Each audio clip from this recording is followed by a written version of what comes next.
Bienvenidos de vuelta. El día de hoy vamos a tocar el tema de la Ley de Seguridad y Salud en el Trabajo. Dicha ley ha sido reglamentada el 24 de abril de este año y toca sobre todo lo que tenga que ver con la seguridad en el trabajo. Para eso tenemos con nosotros al señor Javier Mujica, él es abogado laboralista, al señor Joan Maita, él es director ejecutivo de Salud Ocupacional de Digesa, y a Mariana Rodríguez, ella es de Lazo, de Romaña y Galufi Abogados. También tenemos con nosotros al señor Aldo Fuertes, como siempre acá.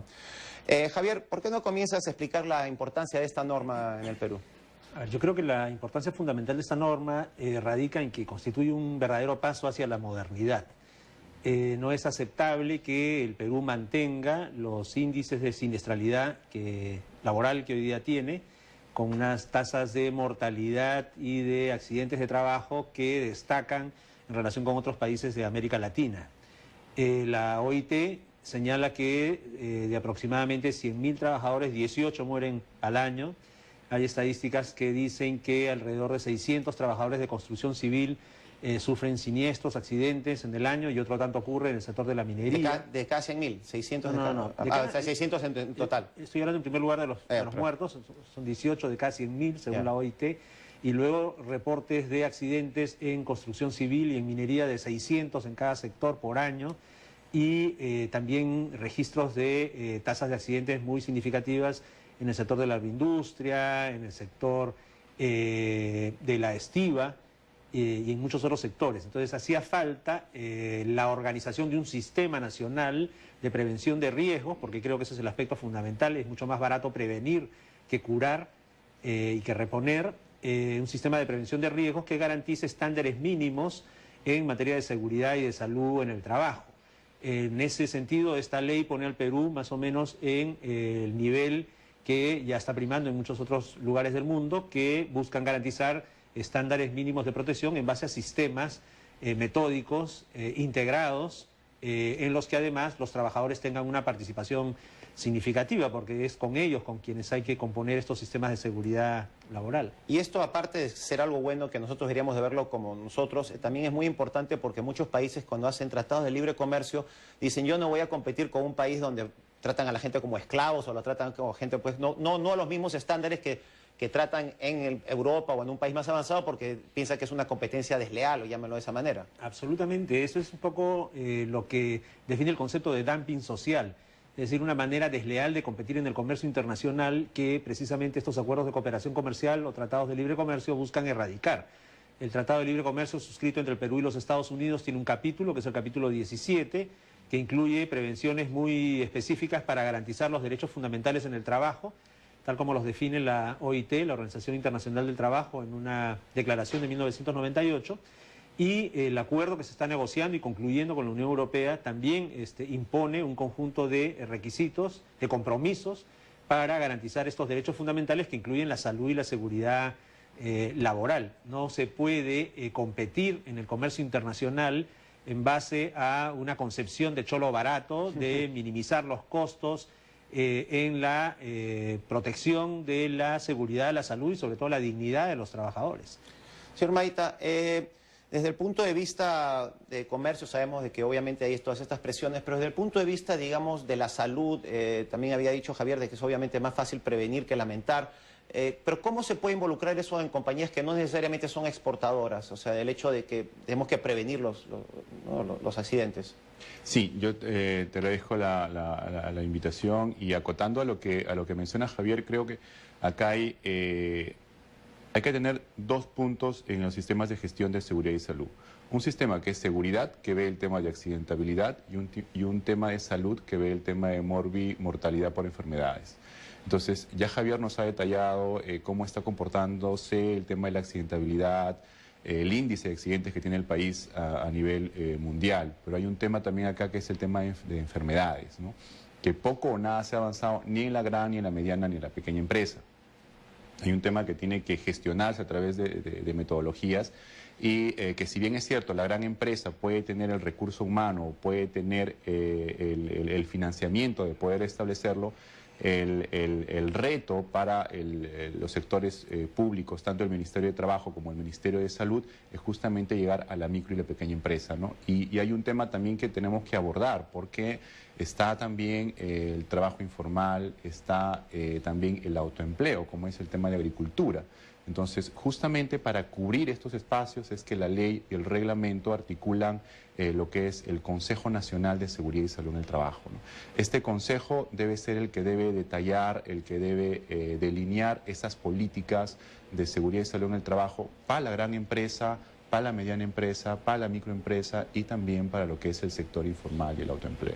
Supongo que lo que es seguridad uno puede verlo bastante fácil porque sabes que te va a caer algo, te va a golpear, pero salud, pueden haber muchos químicos, muchas cosas que uno no está consciente. ¿Cómo llegamos a todos los temas que puede ser la salud de una persona que está trabajando en un sitio, ¿no? Digamos, hasta en una oficina puede haber plomo en la pintura, no sé, hay un montón de cosas. ¿Cómo podemos cubrir todo ese rango? Mira, dentro de lo que es el sistema de gestión, justamente son dos abordajes que le da el sistema de gestión. El primero es a través de un comité, a través de la intervención tanto del empleador como del trabajador en lo que es los lineamientos a seguir, en cómo gestionar y prevenir los riesgos, ¿no? Pero a la vez también ya esta nueva ley y el reglamento indican que tiene que haber un servicio de seguridad y salud en el trabajo. En este servicio es donde tiene que estar un componente multidisciplinario en el que haya el tema de ingeniería y en el que haya el tema de salud, ¿no? O sea, específicamente ingenieros capacitados en prevención de riesgos, tanto para accidentes como para enfermedades, ¿no? Como también profesionales de la salud, ya sean médicos, enfermeras, ¿no? Los cuales coordinen sus actividades conjuntamente con el comité para identificar, evaluar y controlar esos riesgos, ya sea para accidentes o ya sea para enfermedades. ¿Y cuáles serían, digamos, los principales problemas de enfermedades? O sea, ¿qué tipo de problemas de salud, cosas en el trabajo que nos podrían afectar la salud? La Organización Mundial de la Salud a nivel mundial nos ha indicado el año 2007 de que los principales riesgos que afectan a la salud de los trabajadores a nivel mundial son los riesgos ergonómicos, es decir, los problemas musculoesqueléticos que se presentan en los ambientes de trabajo, ¿no? Le siguen los factores de riesgo físicos, entre ellos el que lidera es el ruido, es decir, la consecuencia de la exposición al ruido, que es la hipoacusia en nuestros trabajadores que están en la industria o que están en minería o que trabajan con exposición a ruido, ¿no? Pero hay un tema acá oculto que tampoco se menciona bien desde la Organización Mundial de la Salud, que es el tema de los riesgos psicosociales, ¿no? El estrés, la fatiga, la monotonía y cómo esto influye en los trabajadores para que estos trabajadores puedan desarrollar problemas dermatológicos, problemas gastrointestinales o inclusive cánceres, ¿no? Entonces, acá hay un abordaje bastante técnico que tiene que ser cubierto con profesionales técnicos que apoyen dentro de lo que es el comité y que obviamente asesoren al empleador para que nuestros trabajadores tengan las mejores condiciones de salud. Pero digamos a este punto, entonces el Estado tendría que cambiar muchas de las sillas, muchos de los teclados de las secretarias para que estén mejor sentadas, más ergonómicas. O sea, a ese punto tenemos que llegar porque si los teclados no son ergonómicos y por lo que sea al teclear se está malogrando la espalda, ¿quién va a tomar la decisión de cambiar el teclado? Dos cosas. Javier ya indicó también de que la Organización Internacional del Trabajo es la que nos da estándares, ¿no? Y estamos entrando a la modernización, ¿verdad? Entonces, esos estándares están en los países europeos. O sea, saber a qué distancia tenemos que estar de la computadora, qué silla es la ergonómica, cuánto tiempo tenemos que descansar después de haber tipeado 2 horas un trabajo, o sea, eso está estandarizado, ¿no? Y el país tiene que trabajar en ese camino, ¿no? Tanto el Ministerio de Salud como el Ministerio de Trabajo. Y lo segundo es que para el sector público, el mismo reglamento en uno de los artículos indica que servir tiene que ser el órgano que nos indique cuándo el Estado, el sector público pueda tener el presupuesto para cambiar lo que tú me indicas, ¿no? Las sillas, porque obviamente el ejemplo lo tiene que dar el Estado, ¿no? Sí. Porque les vamos a exigir a las empresas privadas que hagan tales cosas, pero el Estado, el propio Ministerio de Trabajo y el propio Ministerio de Salud, ¿qué es lo que tienen que hacer, no? Entonces, yo creo que acá tenemos que dar el ejemplo, sí es un compromiso, y justamente el viernes pasado Servir ha aprobado ya los documentos para la conformación de los comités de seguridad y salud en el trabajo para el sector público, ¿no? Mariana, ya tenemos la ley, ahora tenemos buenas intenciones, ahora ¿cómo se puede poner en práctica esta ley? De hecho, el tema de seguridad y salud en el trabajo venía siendo regulado desde el 2005, pero frente a un escenario en que todas las empresas estaban comprendidas y no tenían ninguna experiencia en ese sentido. Me parece que con esta nueva reglamentación lo que se quiere es imponer sanciones mucho más drásticas por parte del Ministerio de Trabajo para efectos de fiscalizar el adecuado cumplimiento de obligaciones en materia de seguridad y salud en el trabajo. Incluso las sanciones llegan a niveles de tipo penal, que puede recaer sobre los representantes legales en caso hayan incumplido sus obligaciones en esta materia. Más aún si han ocurrido accidentes o incidentes que han causado algún perjuicio al trabajador, ¿no? Y un aspecto importante a resaltar es que el Ministerio de Trabajo, de acuerdo a la ley y al reglamento, tendría la posibilidad incluso de fijar indemnizaciones que normalmente lo veían en juicios laborales a favor de los trabajadores en caso de haber ocurrido algún tipo de accidente o enfermedad profesional. La compensación se fijaría fuera del Poder Judicial. Exacto. El Ministerio de Trabajo tendría la posibilidad de fijar indemnizaciones de acuerdo a determinadas tablas, de acuerdo al accidente, Pero a la las compañías enfermedad. probablemente podrían apelar eso en el Poder Judicial, ¿o no? Es probable, ¿no?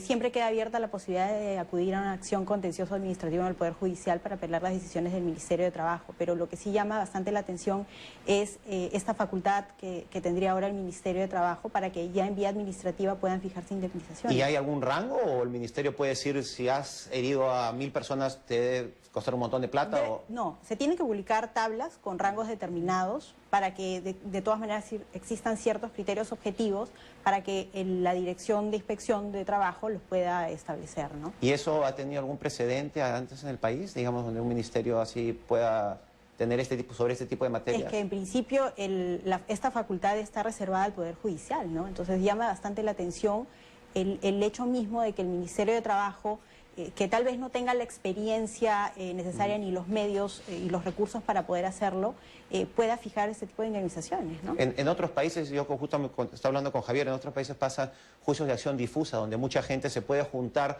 y de esa manera contrarrestar el peso, digamos, de las empresas grandes para que no siempre sean unos chiquitos peleando con un grande. Pero es interesante porque acá en el Perú no hay juicios de acción difusa, entonces supongo que para tratar de solucionar esa asimetría se está metiendo el Ministerio, ¿no? Sí, bueno, pero de todas maneras aquí el tema de la prevención es indispensable, ¿no? Una empresa, cualquiera sea la actividad económica a la que se dedique, tiene que cumplir con todos los lineamientos, obligaciones formales, de práctica, que establece el reglamento para efectos de que cuando hay algún tipo de inspección por un accidente o simplemente una inspección de rutina, se pueda acreditar que se está en regla, ¿no? Vamos a un corte y volvemos.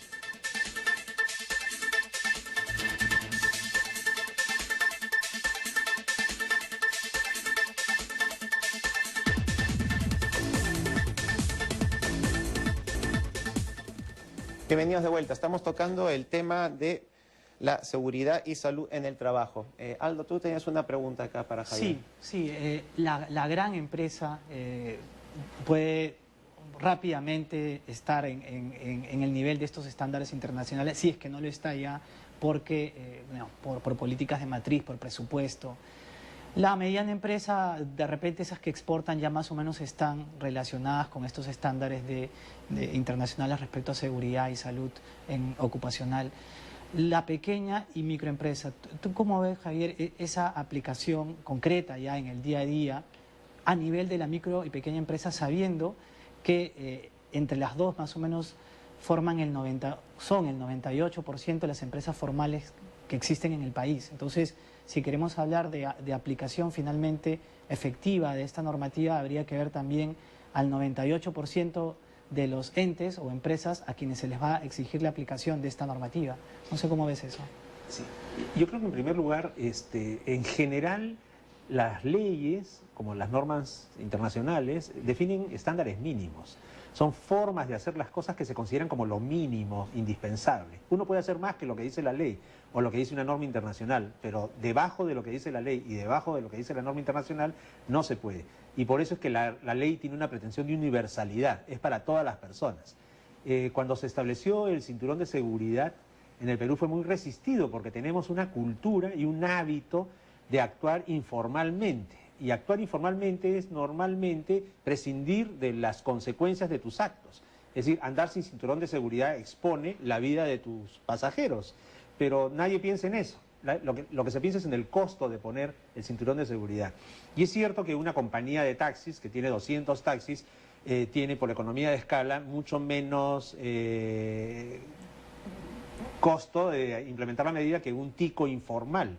Pero al final todos acabaron poniendo cinturones de seguridad, porque hay que hacer, en primer lugar, una campaña de información y de educación respecto de lo que significa la implementación de estas normas de seguridad y salud en el trabajo, que además no están relacionadas con aspectos secundarios, sino con cuestiones centrales que tienen que ver con la vida e integridad de las personas. Javier, disculpa, pero seguridad es bastante más fácil que salud, ¿no? Porque seguridad es, o sea, salud son cosas que se pueden ir acumulando ahí que tú no sabes. Es una cuestión técnica, ya se había mencionado antes, porque eso tiene que ver con actuar sobre los determinantes de la salud. O sea, la salud es finalmente un resultado, es un estado físico, mental y social que tiene que ver con un conjunto de variables que inciden sobre ella. Pero a largo plazo.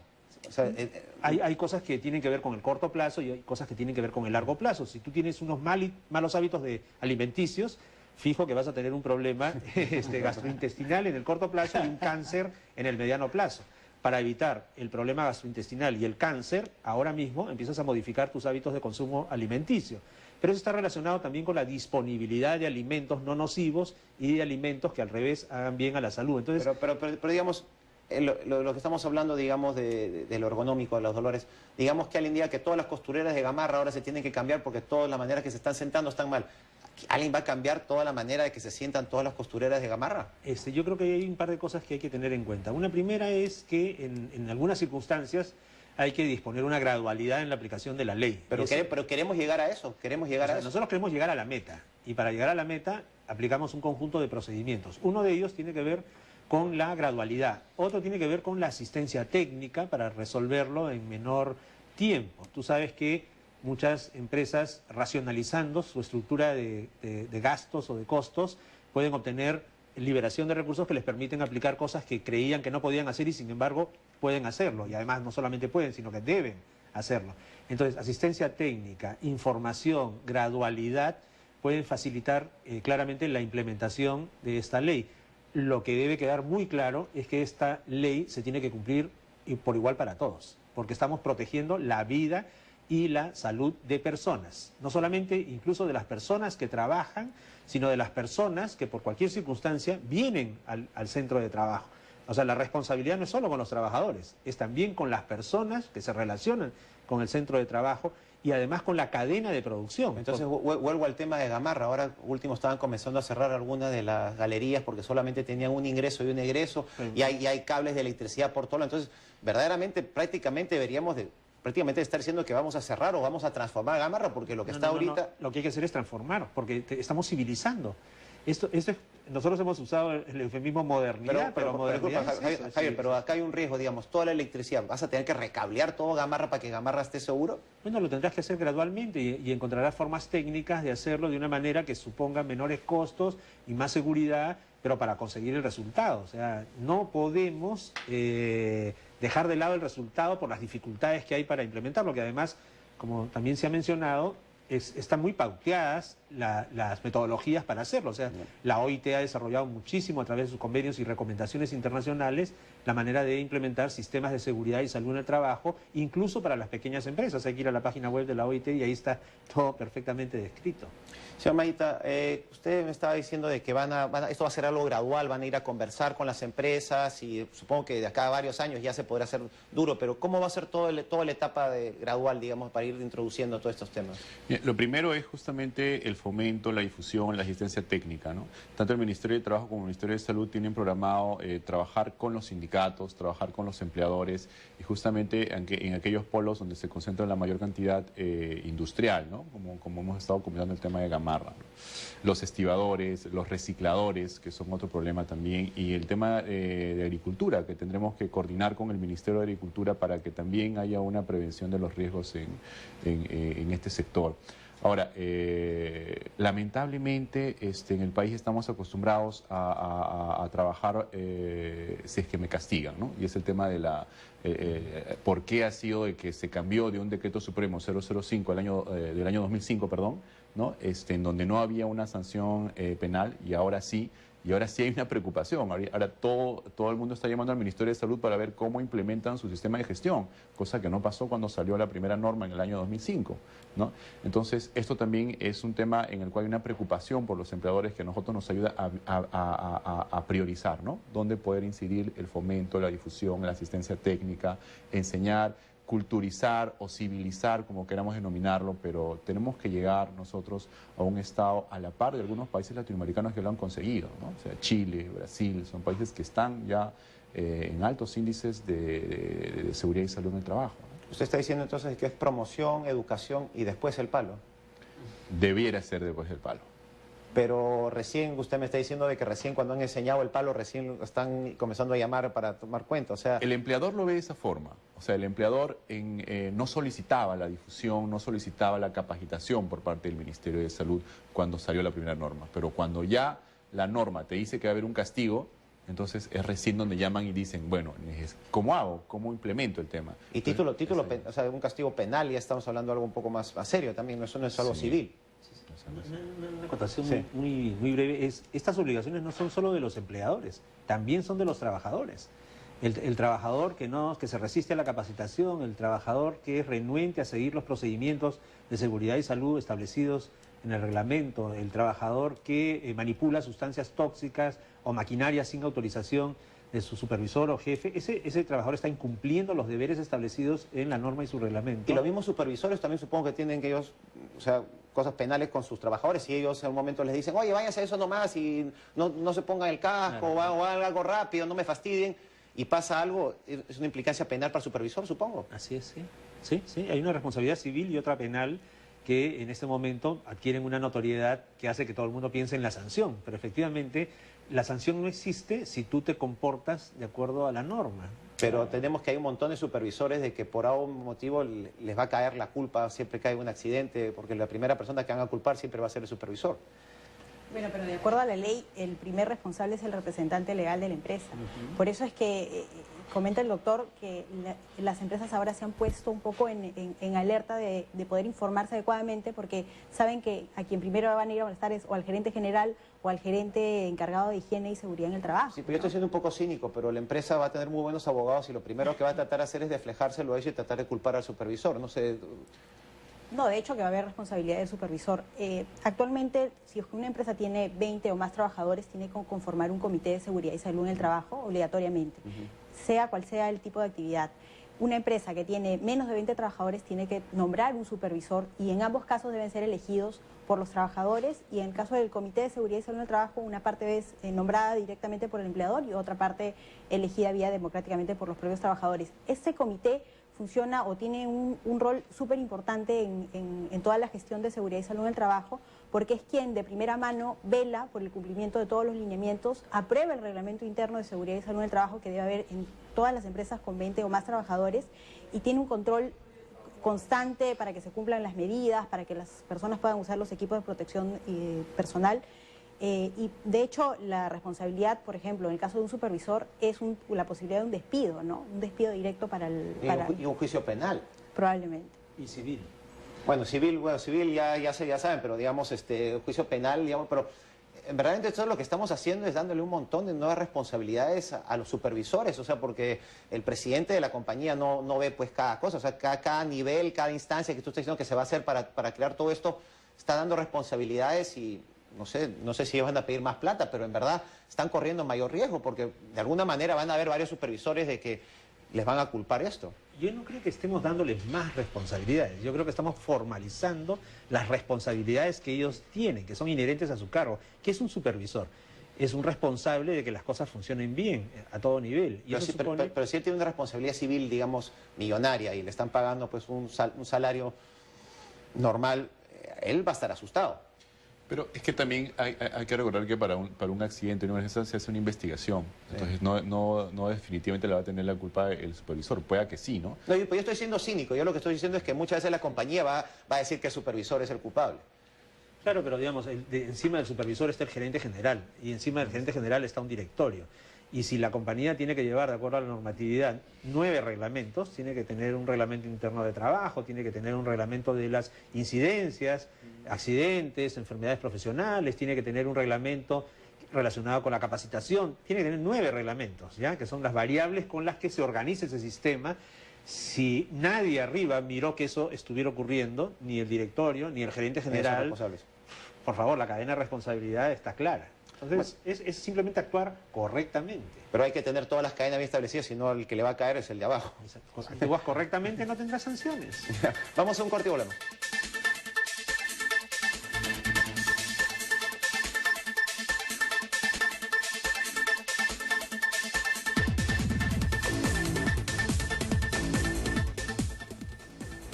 Bienvenidos de vuelta. Estamos viendo el tema de la seguridad y la salud en el trabajo. Aldo, tenías una pregunta. Sí, viendo el tema de competencias y recursos humanos necesarios para llevar a cabo, para que las empresas puedan llevar a cabo dentro de sí todos estos cambios, estas implementaciones que exige la normativa. Mariana, tú como abogada del estudio de Lazo, ¿cómo ves ese tema? ¿Hay realmente, en el caso específico, por ejemplo, de expertos o profesionales vinculados a la salud ocupacional? En el caso de seguridad es un tema ya más conocido, más amplio, digamos, pero salud ocupacional, las empresas podrían recurrir a un pool de profesionales expertos en ese tema. ¿Cuál es tu feeling en eso? Sí, de hecho, muchos clientes tenían la preocupación de cumplir con las normas y en tal sentido implementar un servicio de vigilancia de la salud que implica contar con un médico ocupacional.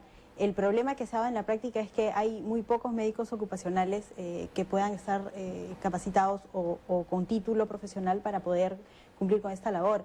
El año pasado el Ministerio de Salud sacó una norma de protocolos en los cuales establecía la obligación de contar con un médico ocupacional en aquellas empresas que tienen más de 200 trabajadores, prácticamente un médico en la planta y de forma permanente, porque habla de 5 días a la semana, 6 horas diarias, y en el caso de empresas con menos de 200 trabajadores, 4 horas diarias por lo menos 2 veces a la semana. Entonces se ve en la práctica que no hay suficientes médicos ocupacionales como para poder cumplir con la demanda que hay actualmente por ese sentido, ¿no?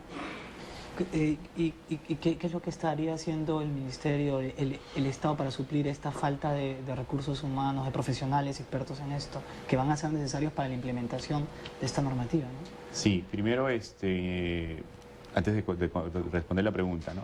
El Ministerio de Trabajo, conjuntamente con todos los lineamientos que la OIT le ha dado, es justamente tener un sistema de gestión de seguridad en el trabajo. Y el Ministerio de Salud, acorde a los lineamientos que tiene la Organización Mundial de la Salud, es preparar aquellos servicios de seguridad y salud en el trabajo donde esté el recurso humano, donde estén los recursos técnicos para cubrir ese armazón del sistema de gestión de seguridad y salud en el trabajo. Y hay un punto que sí es peculiar, que es el tema justamente médico. O sea, no, el ingeniero, el empresario o el propio trabajador no puede decidir qué examen médico ocupacional va a tomarse para prevenir sus riesgos, ¿no? Entonces, esto tiene que ser cubierto por un profesional de la salud, y el único profesional de la salud que puede prescribir todos estos detalles es el médico.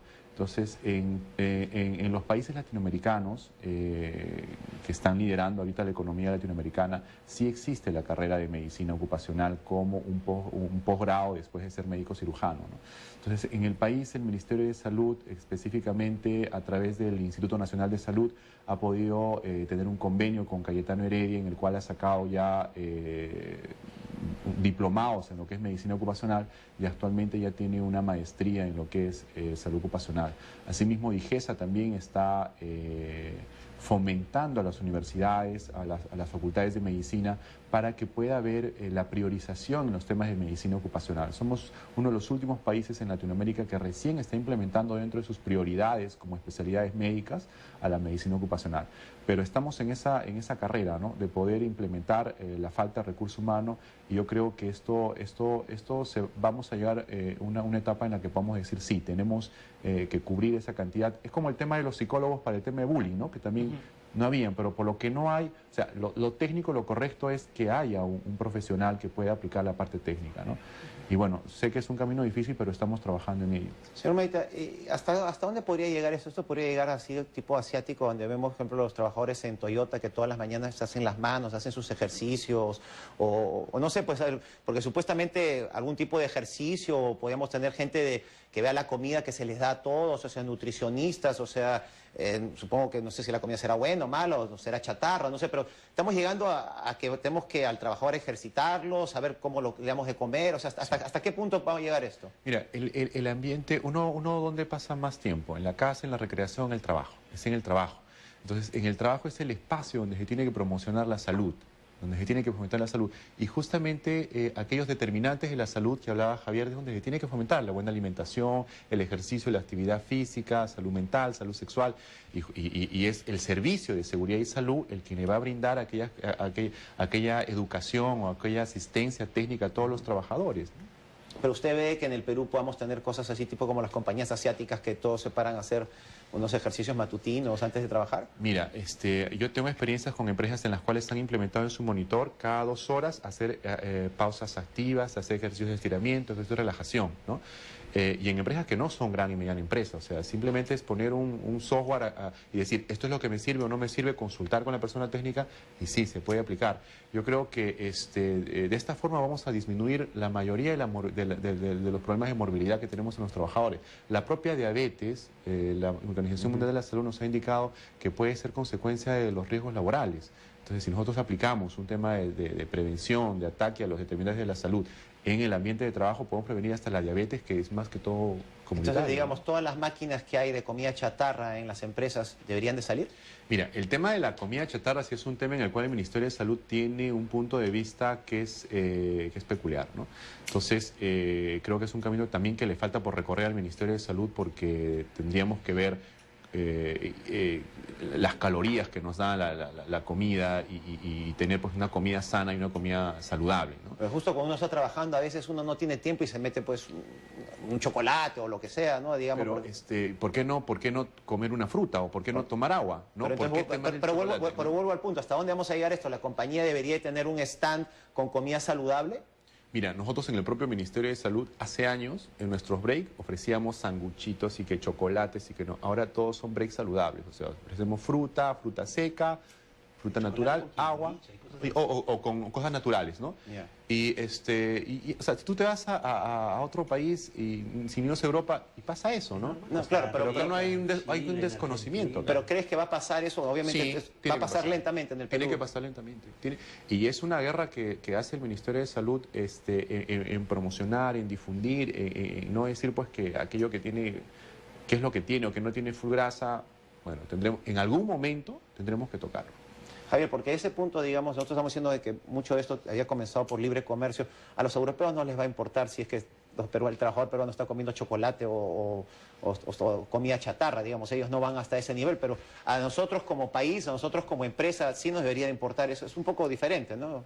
Sí, en realidad yo creo que nosotros no debemos actuar por lo que a los europeos les importa. Pero muchas veces las cosas pasan porque nos empujan de afuera. Aunque sobre todo para los exportadores hay cuestiones claves, ¿no? Yo creo que los temas de discriminación, los temas de desigualdad de trato, los temas de precarización laboral, son temas y por supuesto los temas de ausencia de actores colectivos, ¿no? O sea, la presencia de sindicatos o negociaciones colectivas, la participación de los trabajadores, son temas que les interesan a los europeos, les interesan a los norteamericanos, les interesan a los canadienses, les interesan a varios de nuestros principales socios comerciales. No les interesan a los chinos, que también son un importante socio comercial, pero por eso, más allá de lo que a ellos les interese, hay una cuestión fundamental que tiene que ver con nuestra propia autoestima. Es decir, ¿qué clase de país queremos ser? ¿Un país bárbaro, un terreno baldío, poblado por gente que hace lo que le da la gana? ¿O una sociedad civilizada donde hay estándares de vida cada vez más elevados? Si nosotros creemos que en nuestra casa, nuestros hijos, nosotros mismos debemos comer mejor, debemos hacer ejercicio, debemos prevenir para cuidar nuestra salud, ¿cuál sería la razón por la cual no pretendemos lo mismo para nuestros ambientes de trabajo y para nuestra sociedad en general? Entonces yo creo que es un tema de encaminarnos hacia metas de desarrollo, no solamente entendidos pues como crecimiento económico, que ya sabemos perfectamente que eso no significa mayor cosa, sino fundamentalmente como desarrollo humano, ¿no? Y parte de eso son estos estándares de salud y seguridad en el trabajo, que en la medida en que sean mucho más completos, sistemáticos y verificables en la realidad, supondrán más productividad en las empresas y por tanto seguramente menores costos y mayores beneficios. Es una cuestión que la puedes mirar por distintos ángulos y siempre te dará un resultado positivo. Uno diría que en verdad no necesitamos la ley porque uno debería actuar en su propio interés así sin la ley, pero... Si tú te paseas por Escandinavia, digamos por los países nórdicos, te darás cuenta de que ahí no hay necesidad de demasiadas leyes para que la gente piense y actúe en correspondencia con una imagen de personas y de país con un alto nivel de vida. Claro. Es que realmente creen en eso. Aldo, en términos de prácticas corporativas, directores independientes, este tipo de normas supongo ayudaría bastante que hayan directorios independientes para poder regular esto, ¿no? Sí, bueno, entre las mejores prácticas de gobierno corporativo se menciona uno de los cúmulos de prácticas de gobierno corporativo tienen que ver con los grupos de interés y cómo sus intereses son respetados en la dirección corporativa. Y justamente un gran grupo de interés para la dirección de una empresa son los trabajadores y los colaboradores. Y ahí efectivamente, si es una empresa que está apostando hacia el buen gobierno corporativo, debe incorporar definitivamente este tipo de estándares y obviamente directores independientes que estén viendo de manera independiente por todos los beneficios hacia todos los grupos de interés y no solamente hacia un accionista controlador, definitivamente deberíamos esperar que pueda estar poniendo en la mesa del directorio estos tipos de temas como temas también importantes y básicos. Yo quería hacer una pregunta sobre el tema del consumo responsable. El consumidor también puede mandar señales claras a una empresa grande, mediana, respecto a cómo deberían comportarse hacia adentro. Pero para eso necesita a veces sellos, marcas, ISOs. ¿Cuál sería el que podría ayudar a un consumidor responsable, el que el consumidor pueda decir, ok, tiene este sello, entonces creo que está siguiendo esta normativa? A ver, hay el estándar clásico en materia de seguridad y salud en el trabajo, que es el OSHA 18001. Eso ya es una empresa que ajusta su comportamiento a ese estándar internacional, es una empresa que puede decir, yo estoy garantizando que en la elaboración de estos productos estoy respetando la salud y la seguridad de las personas que los producen. Sin embargo, como se ha mencionado aquí también creo que varias veces, hay una relación entre la salud, la seguridad y las condiciones laborales.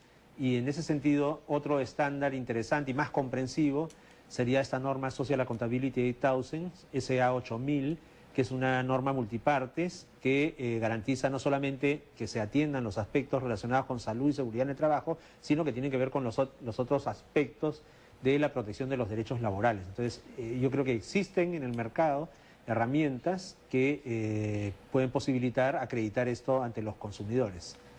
Bueno, señor, les agradezco mucho que ha venido el día de hoy. Muchas gracias. Eso fue todo por Punto Económico. Muchas gracias.